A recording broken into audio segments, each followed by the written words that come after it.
Assalamualaikum warahmatullahi wabarakatuh. Salam hangat saya sampaikan kepada teman-teman dan Eci. Suatu kebanggaan bagi saya karena saya diberi kesempatan untuk berdiri di sini dan menyampaikan mengenai fenomena overthinking pada Gen Z. Overthinking sendiri menggambarkan kebiasaan memikirkan sesuatu terlalu banyak. Dengan demikian, overthinking dapat membuat kepala terasa penuh dan capek terhadap diri sendiri. Hal ini juga bisa membuat kita menjadi stres, cemas, dan bahkan sampai ke depresi. Di kalangan Gen Z, hal ini bukan semata-mata memusatkan pikiran kepada suatu hal secara berulang, namun hal ini juga disertakan rasa takut akan kegagalan dan tekanan yang didapati dari lingkungan sekitarnya. Ciri-ciri overthinking yaitu terjebak kepada pikiran secara berulang, memikirkan hal-hal yang sama setiap saatnya. Yang kedua, khawatir berlebihan, takut serta cemas pada kemungkinan-kemungkinan yang bahkan belum tentu terjadi. Yang ketiga, stres dan juga tegang. Selalu mengalami stres, tegang, serta merasa terbebani ketika kita disuruh untuk melakukan sesuatu. Kenapa Gen Z selalu overthinking? Terdapat beberapa alasan Gen Z selalu overthinking. Yang pertama, ada tekanan yang didapati dari media sosial. Media sosial membuat standar sukses yang tidak masuk akal, di mana orang-orang di media sosial selalu membagikan kesuksesan, pencapaian, dan hidup sempurna yang mereka punya, yang bisa menimbulkan perbandingan sosial yang berlebihan, rasa tidak cukup dan ekspektasi yang tidak sesuai harapan selalu menjadi alasan kenapa Gen Z overthinking. Yang kedua, tuntutan akademik dan juga karir. Generasi ini tumbuh dengan persaingan yang sangat ketat, dituntut untuk berhasil dengan cepat, dan jika membuat kegagalan kecil apapun, maka akan menjadi kesalahan yang fatal. Yang ketiga, kurangnya ruang untuk menyampaikan perasaan mereka. Gen Z tidak punya banyak ruang yang aman untuk mengungkapkan perasaan mereka.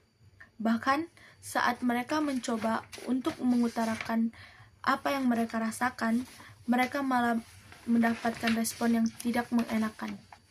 Yang ada hanyalah respon membanding-bandingkan. Lantas, overthinking ini mempunyai dampak negatifnya. Yang pertama, pola tidur dan nafsu makan. Mereka yang mengalami overthinking dapat membuat pola tidur mereka menjadi berantakan, dan orang yang tidak dapat tidur cukup, lebih sensitif, serta mudah marah. Nafsu makan mereka juga akan terganggu. Bisa jadi orang yang mengalami ini, nafsu makannya akan menurun secara drastis atau justru akan bertambah, yang dapat mengganggu kesehatan mereka juga. Yang kedua, turunnya rasa percaya diri.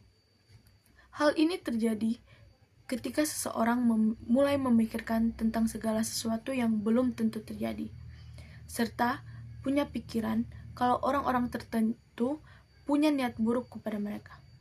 Dan jika pemikiran seperti ini terus tertanam dalam pikiran mereka, ini bisa menjadi akibat yang berbalik menyerang diri mereka sendiri. Yang ketiga, isolasi sosial.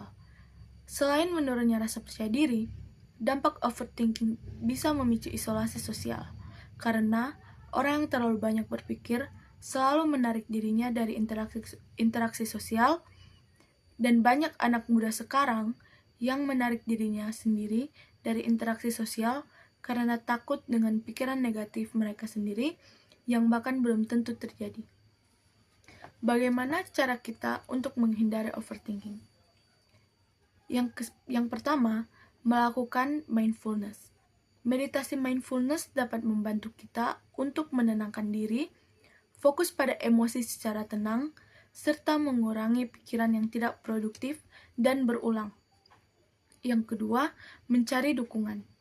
Berbagi cerita dengan teman, keluarga, ataupun terapis dapat mengurangi beban yang yang ada dalam pikiran. Yang ketiga, kurangi paparan media sosial yang berlebih. Overthinking muncul karena paparan secara berlebihan dari media sosial. Maka dari itu, kurangi paparan media sosial.